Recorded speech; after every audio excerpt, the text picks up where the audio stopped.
You should know what to do with that meat.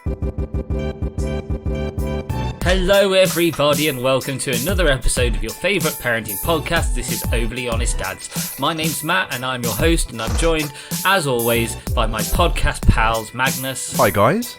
And John. Hello everybody. How are we doing? Not anally infused, baby. Sorry, what? Yeah, listeners, ignore John's anally infused comment. That's an in joke that you wouldn't understand, and I don't really want to explain to you. So one thing to mention straight from the off is you might notice a difference in the way we sound today, and that's because we are recording remotely. We're doing that for a variety of reasons. One is because we are busy dads with jobs. We all have jobs now. Magnus is finally employed. Yes, I'm employed. And, thanks, guys. Yeah, and also because there are continuing Rona issues out there in the world, and we might soon be blocked from meeting up. So we figured it's best to have a contingency in place so we can continue serving you with these heavy slices of dad chat. So let me tell you what we've got in store for you today. We're going to start off, as always, with dad news, where we tell you a bit about our lives as dads in the time since we last met. But then I'm going to give a dad masterclass, and this dad masterclass is in how to cook the perfect steak. Every dad should know how to cook a steak, unless you're vegan, in which case there's no helping you at all. And then we have the world of parenting, where our resident boffin Magnus gives us a science story, and our resident jester John gives us a nonsense story. And then we round off with Am I Being Unreasonable? So that's the menu of dad deliciousness that we have in store. So I think today John is going first with his dad news. So John, here you go. Now's your time to shine. Don't disappoint. I don't know, time to shine for a turd. I don't know if you can shine a turd, but, I'll try. It's polish a turd. Oh, yeah, that's exactly my point. Dad news is actually not so much based about me. It's Neighbours, which have a teenage girl. I was going to say, do you mean the Australian soap opera? Or No, isn't that John. off air now? Or is it still going? It's probably on air. I think it's Is it still on there? Oh, wow. This sounds very forbidden. Yeah, I'm most interested. Oh, God, no, you fucking dirtbag. Jesus Christ, Jesus, no. No, but it's just, I think, it is the preview of having teenage kids, the issues they've been having with their daughter and stuff, the fact that, the massive arguing and shouting at the kid and all the rest. I'm just thinking, I've got all of that coming, and they only have one kid. I've got three. Jesus Christ, it's just scary. But yeah, it's, stress it puts on a family when you've got a teenager in the house, man. And all of that is starting to be a preview. Massive arguments have kicked off, and all of that is going on, and it's become quite public to the rest of the neighborhood when there's enough shouting going on that kids are running in the house, slamming doors, shouting from the outside and all this stuff. It's just starting to really scare me, because I realize my son is 10 in March, and not so long after that, he's going to be a teenager. By the time he's 13, off we go. He's going to be a bit of a dick, and that's a bit scary, because I think it's going to be a massive strain with three of them being basically little cunts, because they turn into little cunts, teenagers, don't they? It's just, I'm not looking forward to that. Harsh. I really am not. No, I'm not being harsh. Teenagers are cunts. It's as simple as that. I mean, I do remember being a teenager. Yeah, I agree. I do remember very much being a teenager. I was a massive cunt, yeah. Exactly. Still am to a certain extent. Well, it makes sense. It makes sense because you're adult-sized and you've got adult sort of proclivities, certain urges, and no experience or knowledge of how to place them in the context of the world.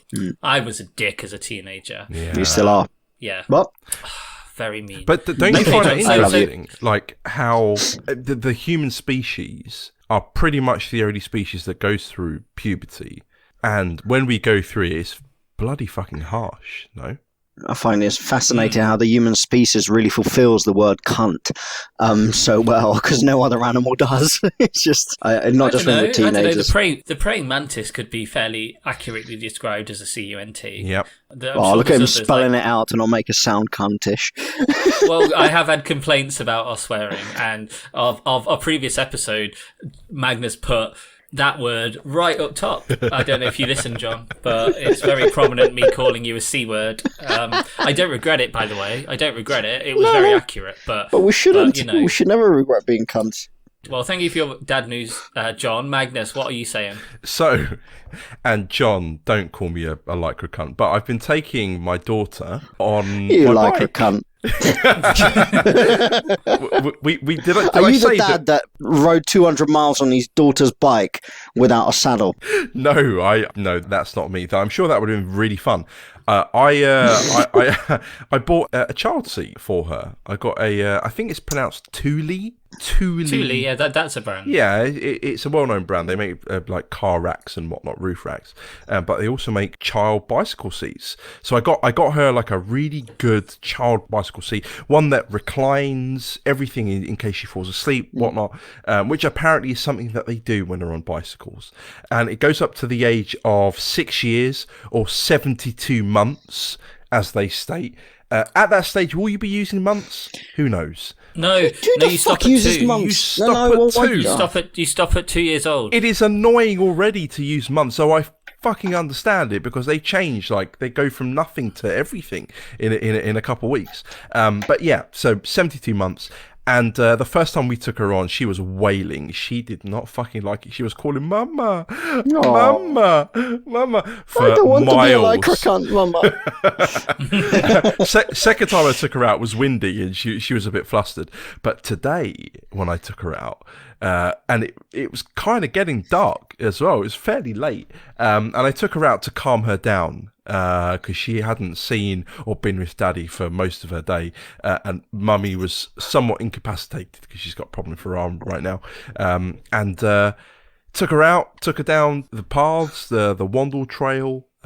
We went round the tram line and whatnot, and she loved it. She did not complain once. I felt it was a breakthrough for us, because I love cycling and I wanted to get her on it and get the wind in her hair, and she really liked it. So that's my dad news. That was a real positive for me. Trying to turn your daughter into a lycra nice. person. That's Yeah, it's I'm not proud. slightly John, like indoctrination. John, are you trying to call my daughter a lycra cunt? No, I haven't. You attempted to turn her into that. She went to it. She's smarter I than see you attempted to, John. I see you attempted to. No. You're trying to. That's what you're doing. You're giving her a real hard try. You even gave her a seat for it, a comfy seat for it, but she won't, because she's smarter than you. Well, that's No. Exactly. She will She's not be. going to fall into these traps. Maybe. We'll see. Anyway, let's move on from all the lycra discussion. Sorry. It's time for me to tell we've some been dad told news. off for using the C word. You guys have got really rubbish at throwing it over to me. You were good for a while, but I must say.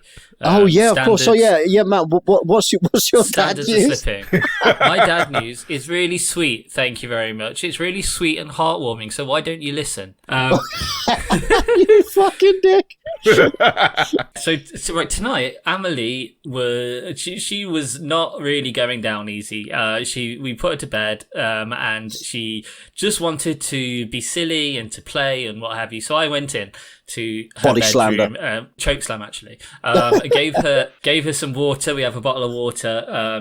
Gave her a sip of water, and then sort of I offer her a cuddle, and so I picked her up, but she didn't like come in properly in for a cuddle on my shoulder. She just sort of was there in front of me, and she's like, "Daddy, I love you."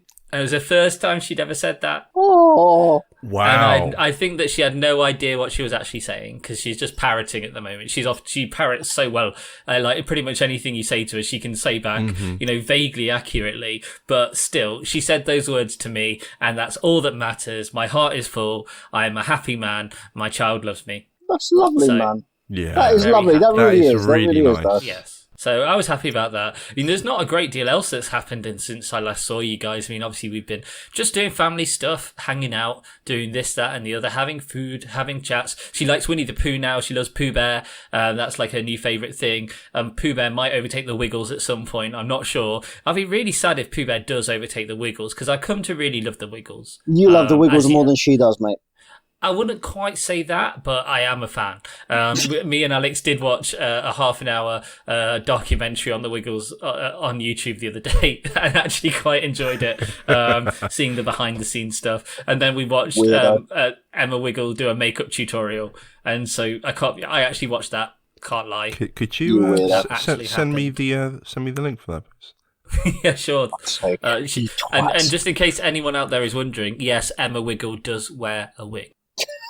Does she? I didn't know that. That's funny. She didn't in the early days, but then she did after a while. So Well, she got alopecia or something. no, it's just apparently the overstyling her hair caused some of it to fall out. So she Aw, started wearing bless her. wigs. There you go. So anyway, that's dad news. Thrilling, I'm sure you'll agree.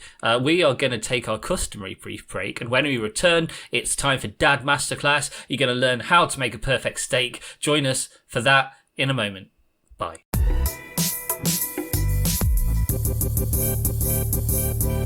Welcome back to this episode of Overly Honest Dads. I think this is episode 26. We've not said that yet, have we? Because nobody cares. 26. Well, only 3 of us listen to the podcast anyway, so it's fine. Someone's got to keep track. Someone's got to know what's going on, and inevitably that's me.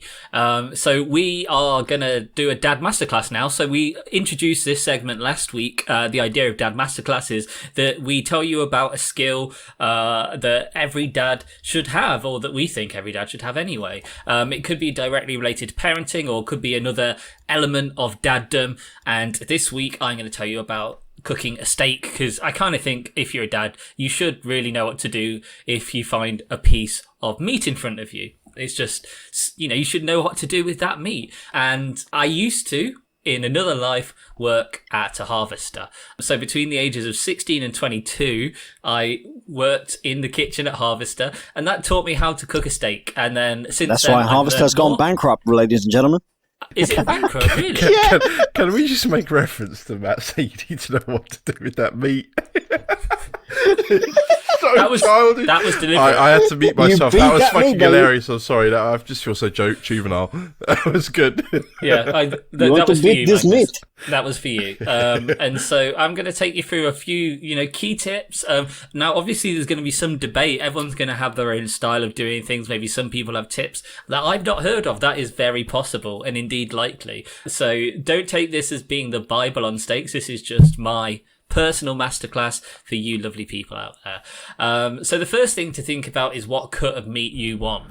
And there are lots of options out there. Personally, I like to keep it simple. I like to go for ribeye because you've got a lot of different textures in that steak. And I think if you're an advanced steak eater, then a ribeye is a great option to go for. If you like your meat very tender and you don't mind it not being particularly flavorful, you could go for a fillet. Fillet is, often the most expensive option you can choose. It is from a muscle that's not used very much, and so it's very, very tender, easy to cut through. It's not very chewy, so that's a very popular option. Somewhere in the middle ground, you've got sirloin, which is flavorful but still tender. It's the one with the big rind of fat down the side. And then if you want, you could go for rump, which is a bit chewy but has an awful lot of flavour. As I say, personally, I go for the ribeye every time. That's my personal favourite. Now, you're next going to want to think about what pan you want to cook your steak in. Personally, I would never barbecue a steak. No. That's just me. If you want to, feel free. You can get some nice caramelization if you do that. But personally, I don't think you have enough control in terms of the heat. You're kind of at the mercy of the coals or whatever else you're using. So I'd always go for a pan.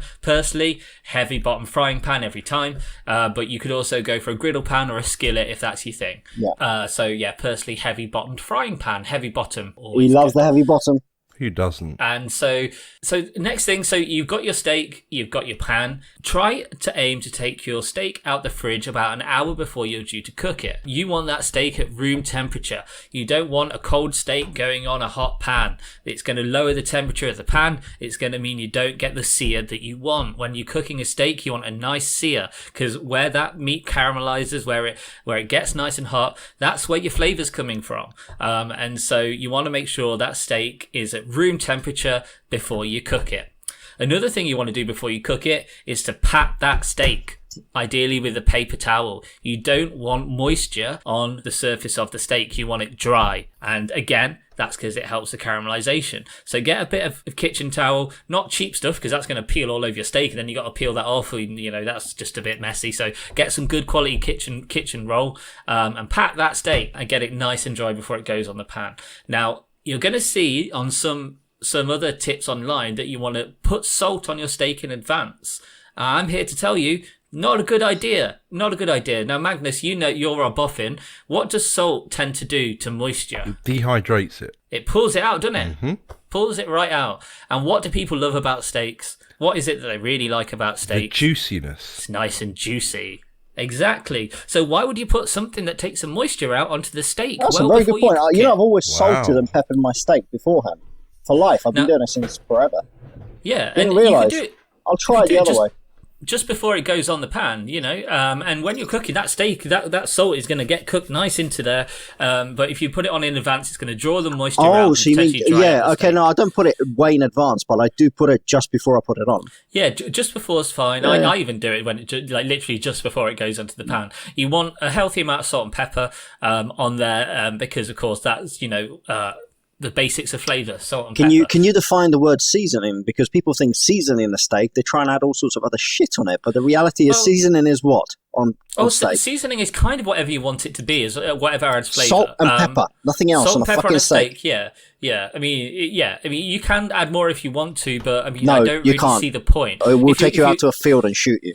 Yeah, and if you're getting good quality steak, you're usually spending quite a lot of money on it, and that tends to be because the flavour is kind of in there already. You're just bringing the flavour out, and so adding more things can mask the flavour of the steak. Bingo. And everyone's got their own taste. I mean, I'm not going to say you're wrong if you add a lot of like herbs or what have you to the mix, but then again, if you're cooking, you want your pan nice and hot, and a really hot pan will burn the herbs a lot of the time. So anyway, so next we've got to think what we're going to cook the steak in, what sort of oil you want to use. Now, your basic oils are going to be vegetable oil, sunflower oil, not olive oil because that burns at a fairly low temperature. Don't cook your steak in olive oil. And what's ideal is to mix oil and butter. Now, butter is going to add a lot of flavour, but if you have butter on its own in a hot pan, that butter's going to burn, and then it won't taste very nice. So you want a combination of oil and butter. That's what you want. Now, you can also put a bit of garlic and maybe some thyme in the pan as well to add some flavour in that way if you're feeling fancy. That's just a personal preference thing. So now get your pan nice and hot. You want it full power for quite a few minutes, because the last thing you want is for the steak to hit a lukewarm pan. Then you're not going to get the sear you want, and it's going to be ultimately quite a disappointing steak. So get it really hot. You might just want to leave it for maybe 3 to 5 minutes to get nice and hot before you pop the steak on there. So get that up full power, and then just as you're about to put the steak on, take it down to about 2/3. If you leave it on full power, it will burn the steak. So you want to turn it down just before the steak hits the pan, so it gets the nice sear but doesn't burn it overall. If you keep it too hot, what will happen is the outsides will be burnt and the insides will be raw. So you want to take it down. That way you get a nice sear on the outside but nicely cooked on the inside. So once it's in the pan, then you need to adjust your cooking times for how well cooked you want the steak. Obviously, there are lots of options here. Blue is your rarest option, essentially still mooing. Rare is the next. Then you got medium rare, medium well, and well done. As a general rule, 1 minute each side for blue, 1.5 minutes each side for rare, 2 minutes for medium rare, about 2.25 minutes for medium, and up to about 4 or 5 minutes for well done. Now, well done is disgusting, though, isn't it? I mean, yeah, I wouldn't recommend it, but everyone's got their own taste. Some tastes flavour goes out the door. Yeah, indeed. It's helpful to try and work out a way to check how well cooked the steak is without cutting into it. If you cut into it, it'll let all the juices out, and that's not what you want. Now, I learned from when I was working in the kitchen to just push down on the steak, and the more if the spongier it is, the rarer it is, essentially. And there's also one you can use using the palm of your hand. So you press a steak and then you compare it with various parts of the palm of your hand. That's another method. Essentially, the more you cook it, the more you'll get better at judging this stuff.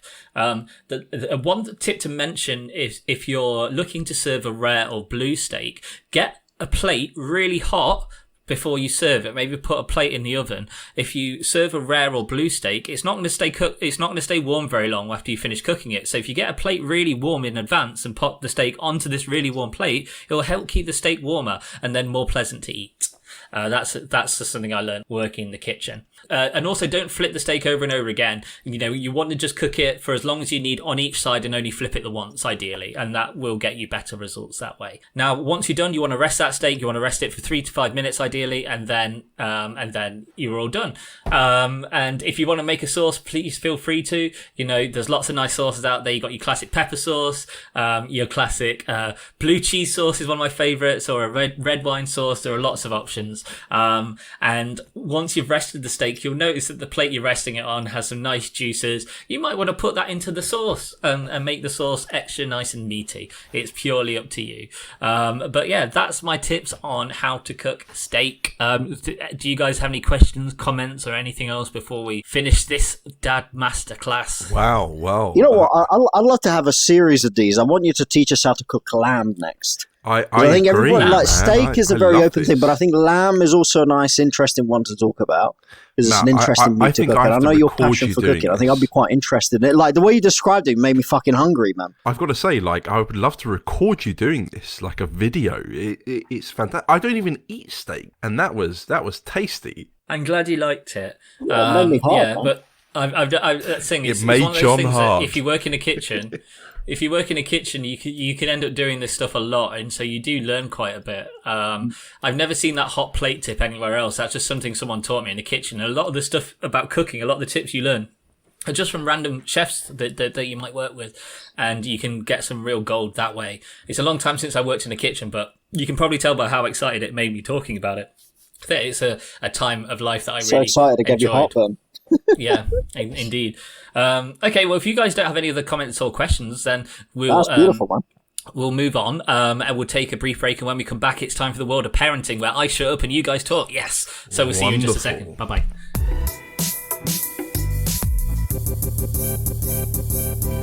Welcome back to Overly Honest Dads, and it's time for the world of parenting. It's the time that everyone looks forward to because it's the time that I shut up and let other people talk. Exactly. So Magnus, our resident boffin, will give us a science story, and John, our jester, will give us a nonsense story. So Magnus, are you ready with the science? I am indeed. Right. So there was a study conducted by the University of Arizona this month, in fact, 2 weeks or so ago.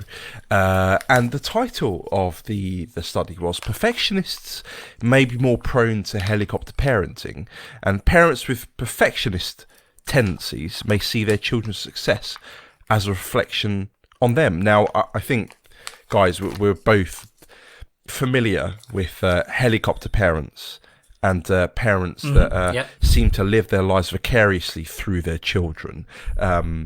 Indeed. I think colloquially we're all pretty aware of the negative effects that can have on their children. And this is well documented. Researchers have found that it can lead to psychological distress, narcissism, poor judgment, alcohol and drug abuse, among other things. Now, this new study found that may include perfectionism as a driver for overparenting. Perfectionists often have very high standards, not only for themselves but also for their children. They can force themselves on their children, and as I said, they may want to live through their children, which is something which I can't get my head around.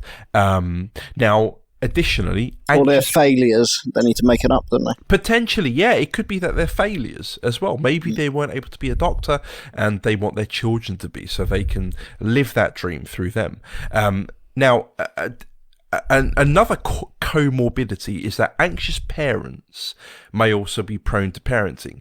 Something which I haven't discussed before is that if ever there was a case for anxiety in a child, this is an interesting point, psychologists tend to seek it out in their immediate family, and a lot of the time they will actually treat the parents for anxiety. So it's something that they push onto their children. Now, something else which is kind of interesting is that more mothers fall into this parenting trap than fathers, which I don't know the reasons for. Maybe it's something that we've seen, but it's something up for debate. Now, parents themselves need to learn to accept their children's own goals, give them a chance to explore. But a lot of the time, if you've ever been to a nursery or you've had kids in preschool or even reception, you start to see that there's definitely parents that can start to get into that whole cycle of really pushing their children.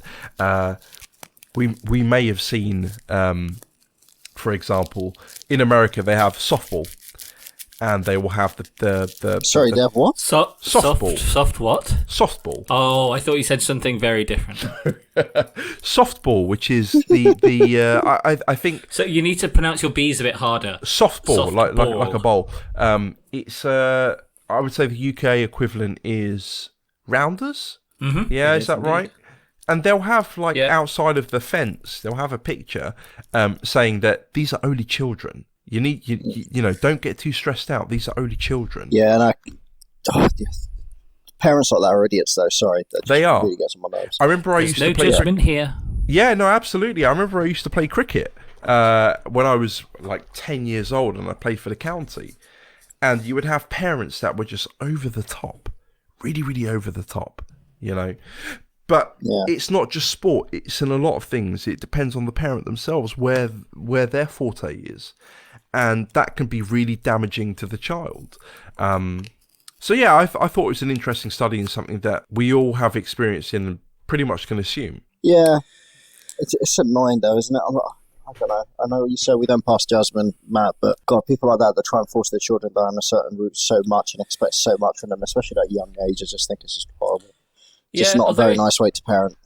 I do think some of it can come from a good place, because you might, as a child, have had a parenting situation imposed on you that was suboptimal. So you might have had parents who, for whatever reason, didn't necessarily know what they were doing, or didn't know how to help you navigate, you know, your own life. Yeah. And so when you grow older and become a parent yourself, you might have goals in mind based on your own experiences, and I can certainly relate to that to a degree. Sorry, John just did a textbook example of a dad sneeze there. Dad sneezes are sneezes that have no need to be as loud as they are. And, you know, it'd be perfectly possible for John to sneeze at a lower volume. It's not true. I've been sneezing like this since I was a child. Yeah, I think you need to. I like a good sneeze as well, but, you know, I think we all know that was slightly affectation. Well, I only started doing it after I was copying my dad, and he sneezed really, really loud, and then he died. God. Right, for anyone that's not joined us before, Magnus, his dad is dead, but he mentions it a lot. Matt, that's not nice. My dad he's a Phoebe really Buffet nice. of the fucking show, man. Constant, every excuse.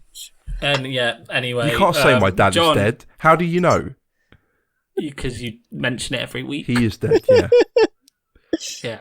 Yeah. It's the most morbid joke of probably any podcast in the world. So congratulations, boys. This is Sneeze who we so are. loud he Apparently. died. Like, Jesus. This is who we are. This is who we are. John, please, just say something to tell us your story. Yes, please. This is brilliant. I love these sort of fuck ups. This news article is brilliant. Once again, provided by the Metro, not the Daily Mail, but the Metro. Probably same news company anyway. But anyway, absolutely fucking brilliant news article. And these are the things in commercial products that I adore. They're glaring mistakes in things that, you know, they try and sell us for our kids. So the article is TK Maxx, which is a UK. I don't know if I've never seen it in the US, but it's a massive UK retail store with a mixture of brands, sort of top-end brands at a cheap price that they try and throw shit at you. And basically, TK Maxx is selling kids' Batman PJs that look like they say heroin training. Absolutely amazing. And so what they're meant to say is hero in training. Indeed. So messaging on clothes and toys can be picked up surprisingly well by the little ones, with them picking up the slogans. From a children's book saying Afro is too fluffy, to a hugely offensive t-shirt promising to make Down syndrome extinct. Jesus Christ. I mean, sorry, the marketing people for that. So this is actually a hugely offensive t-shirt that they were trying to sell, and it was promising to make Down syndrome extinct. And I think they, you know, obviously it was a promotion for a charity, but they really, like, poor choice of words. Poor fucking choice of words. Make Down syndrome extinct. Extinct, yes. Absolute fucking car crash. I mean, these marketing people should be taken out to a field and be, like, made extinct. It's ridiculous. Just terrible. I mean, Magnus is dying, but that's the reality. Magnus is corpsing over there. sorry. He's literally on I'm the sorry. floor, bless him. That's really bad. That's really That is so bad. I mean, who the fuck comes up with that? But you know what? While reading this article, I then went out looking for more. I'm like, I literally, no offense, but Googled offensive T-shirts for kids, and one of these things was called "Retards Do It Gooder," and there's a little girl with a T-shirt wearing a T-shirt in a picture with a family. I'm like, what parent goes off and buys that, for fuck's sake? Do you know what I mean? Like, unbelievable, just unbelievable. Anyway, let me continue on the article because it gets like worse, I think, in a way, because this stuff got prepared and then got put on the market and people went out and fucking bought it. And I think that's probably the worst part. So when I find the end of the spectrum is a PJ set on sale at TK Maxx that might just give some children the wrong idea. The Batman pyjamas are available for £9.99 and say hero in training alongside the picture of the man himself. There's just one problem. The spacing isn't very clear between the hero and in, making it look like very much saying heroin training. And to be honest, Batman is quite muscly and he has quite a few veins on his arm, so at least he wouldn't struggle to inject. Easy access. So the mix-up was pointed out on a Facebook group, and the fans of the Max were, and a group for the fans of the TK Maxx where people share their favourite sort of, finds that they get in the shop, with one person saying, "Holy mixed messages, Batman." And that's the news article, but I thought that was I just think it's just, how the hell do they get to sale? How the hell does a commercial product get to sale? It's like some of the fucking stuff we used to see in the 90s, some of the toys, like the dog that shat. I never understood the toy with the dog that shat. Like, so you clean up and you gave it food and then it shat. I mean, why would you make toys so you have to clean up dog shit? I mean, it's just unbelievable. To teach responsibility. Responsibility. That's the answer to that. Is it? Yeah. Is it? Then Yeah, what you feed? But it looks answer. at the shit. The food that you gave it was the shit. So what you teach you feed your dog shit so you can shit. I love the commercial world. It's unbelievable. They're trying to sell us anything. So that's my news article from the Jester. Matthew, as you like to call me. Well, thank you very much, Magnus and John, for taking a dive into the world of parenting. Thank you for sourcing those stories and for reading them out. I was not involved in sourcing those stories at all. No, indeed, of course listener. not. Nothing to do with me. So, Matt, on my defence, I did find a news story. I just forgot to save it, but I did find one this week. It's just, sorry, I lost it. So you just got to go, the full whack now and actually remember to save it. Yes, I will. I next promise. time. Yes. Well, thank you very much, boys, for that. And we are going to take our last break of the evening. And when we return, it's time for Am I Being Unreasonable? So we'll see you very shortly.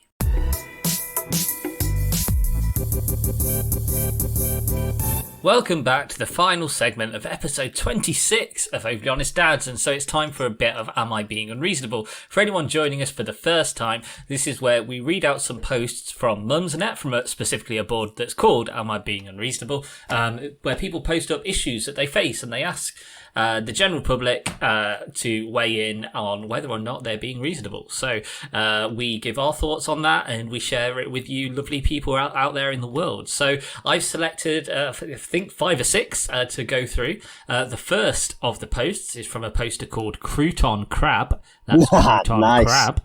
And the post is, Am I Being Unreasonable to Miss Ecstasy? It reads as follows. Might be all the stress in the world at the moment, but it's made me think about what I'd give for a couple of pills and clammy hands that come with them. Don't think my heart could take it now. Am I being unreasonable? Brilliant. Absolutely brilliant. Oh, God. God. Either of you guys have any thoughts? I don't know, Magnus, what do you think? I mean, I think it's brilliant. It's, I say, go for it, see what happens. If you die, then you die. It's fine. Don't worry about it.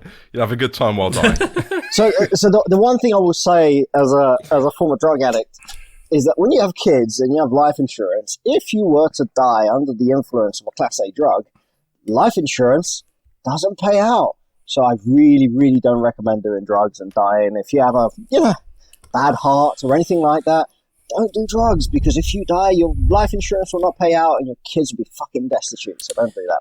Yeah, I mean, I think that on balance, people are very unlikely to die if they take an ecstasy pill. But and I think at the same time, if there's a way of you relaxing in a way that's safe, and your kids are going to be looked after by someone that's not you, then every now and again, letting your hair down is not an unreasonable thing to do. But there's a lot of caveats that go into that. You don't want to put yourself at risk or other people at risk or your kids at risk. If you can find a way to work it so you can do that, then by all means, fill your boots, have a great time, relive your youth as much as you want to, but in a safe and responsible way.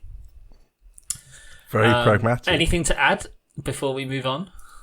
No, I think that kind of sums it up. It depends on your proclivities. If you're into that kind of thing, so be it. If not, once again, so be it.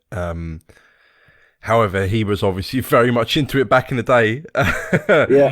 If he's having an issue now, has got worse over the years, isn't it? As well, I mean, I have no idea, John. It's been quite a long time since I've been there or anything like that, but I think that it's been getting stronger recently, is what I understand. Oh, is it? Okay. Yeah, quite a lot stronger. I'm not going to go into any specifics about that for obvious reasons.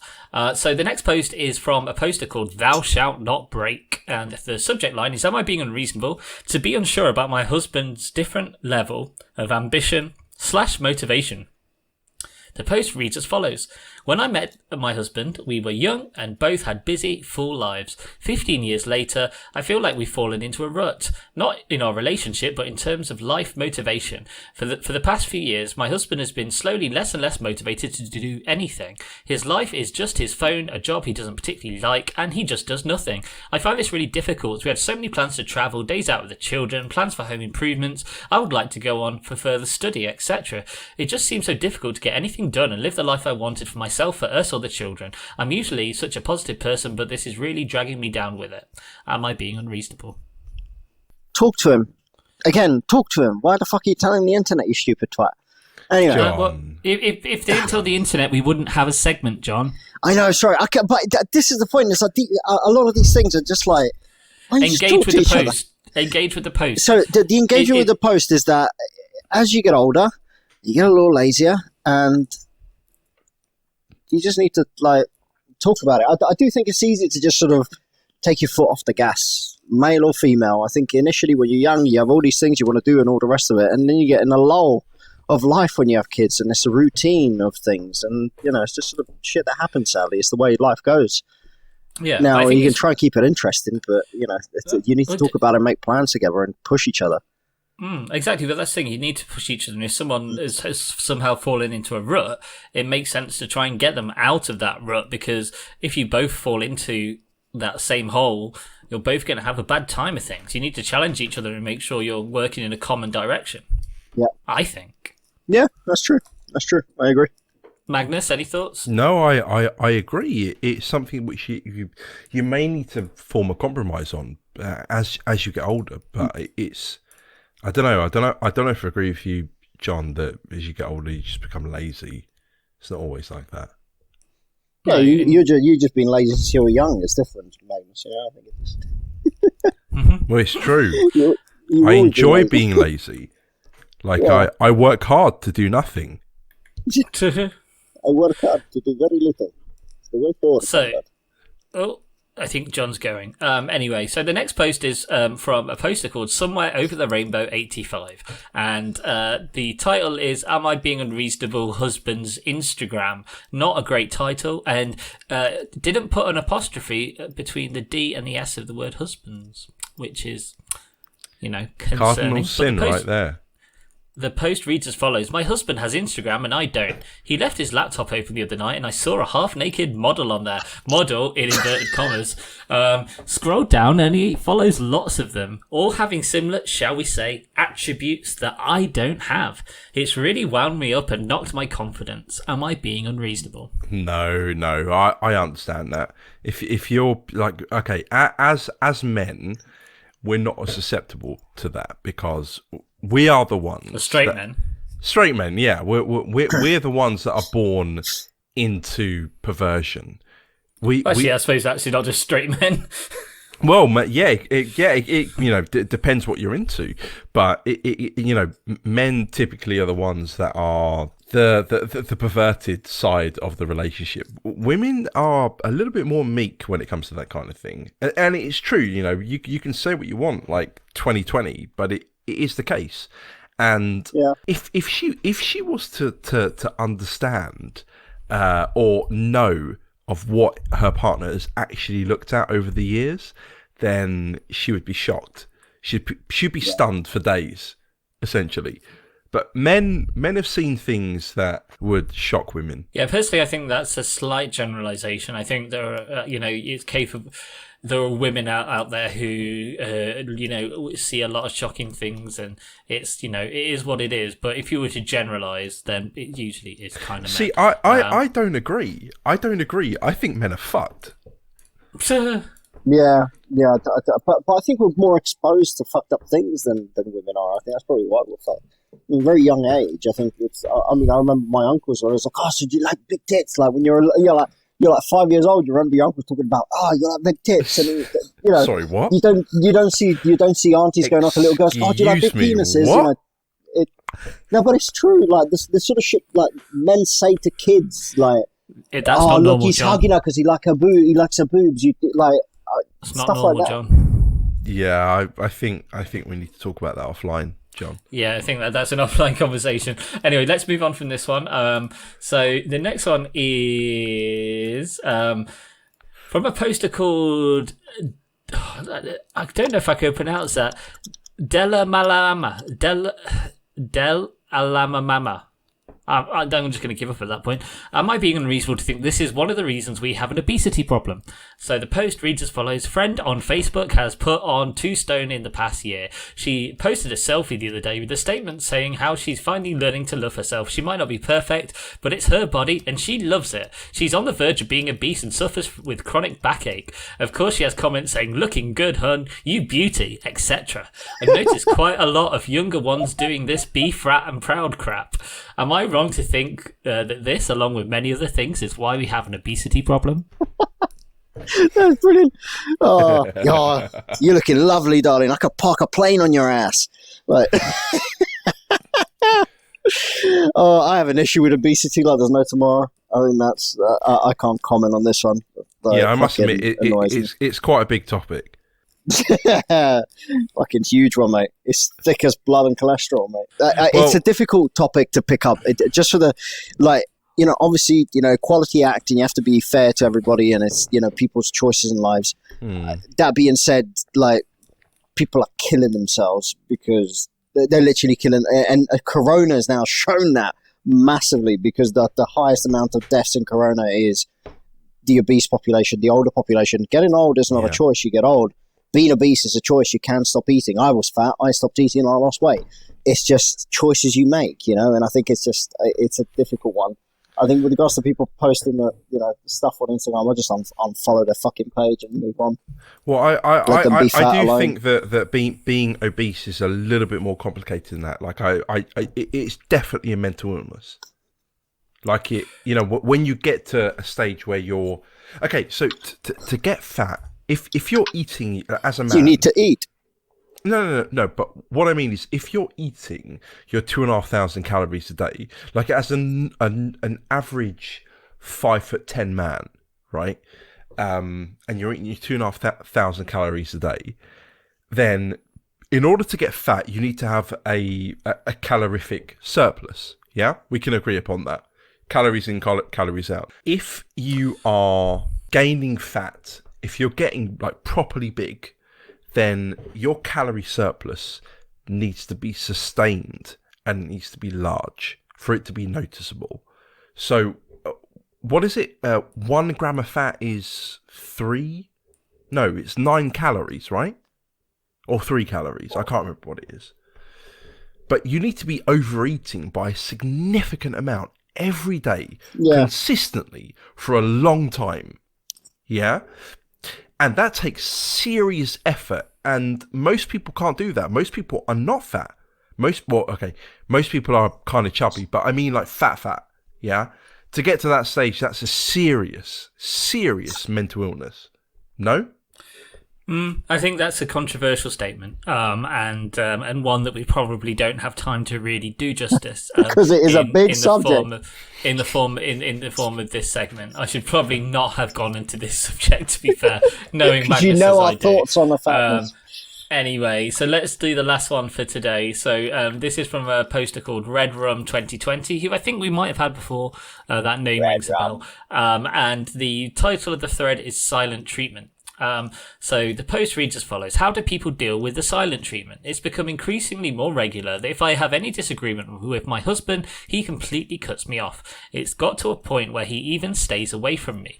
I know this is a form of control he used to do to his ex-wife. I find myself apologising just to clear the air. I'm not sure how much longer I can take as it's mentally straining. Being married to a child, man, fucking hell. Indeed, it's a very That's not childish nice. manoeuvre.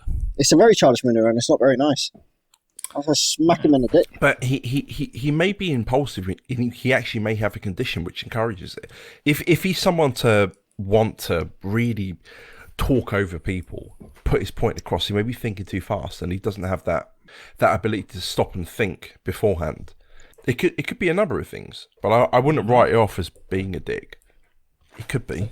I think it's more likely than not that it's dickish behaviour, because, you know, if you get to the point of being married for a number of years, you've surely been long enough on this earth to be able to regulate your behaviour and know the difference between healthy behaviour and unhealthy behaviour. Yeah. And, you know, to an extent, you could explain almost anything as being to do with some kind of mental deficiency or personality disorder, but at some point you do have to take responsibility for your own actions, and if you haven't sought out any treatment for any deficiencies you have, it's kind of your fault at a certain point. Yeah. You know, we you use can't that just be a like lot just blaming something for your own problems. You're absolutely right. We used that a lot for John for several years, but he ended up just being a cunt. Brilliant. And on that note, I think we're I'm going to wrap this episode up. On that note of John Or being was that C-word is was where that the last we're going to cunt leave of the things. evening? Yes, it is. That's us done for today. So, thank you everyone out there for listening. I hope the sound quality has been okay. If it hasn't been great today, rest assured that Magnus will work to make it better. And John's got a microphone arriving tomorrow, so we should all be on microphones very soon. If you want to reach us, you can do so via email. We have an email address, which is overlyhonestdads@gmail.com. That's overlyhonestdads@gmail.com. You can go to our Instagram account where John posts shit memes. You can listen to us on YouTube if that's your thing. And I believe Magnus has plans for our Facebook presence. I'm not sure I do what indeed. they are, but he seems to have some plans. So watch this space in terms of our Facebook presence. All that remains is me to thank you wonderful people at home. Thank you for listening, and also to thank, if thank is the word, Magnus. My pleasure. And John. Thank you, Matthew. I've been Matt. Thank you very much. We'll see you again next week. Good night, everyone. Goodbye.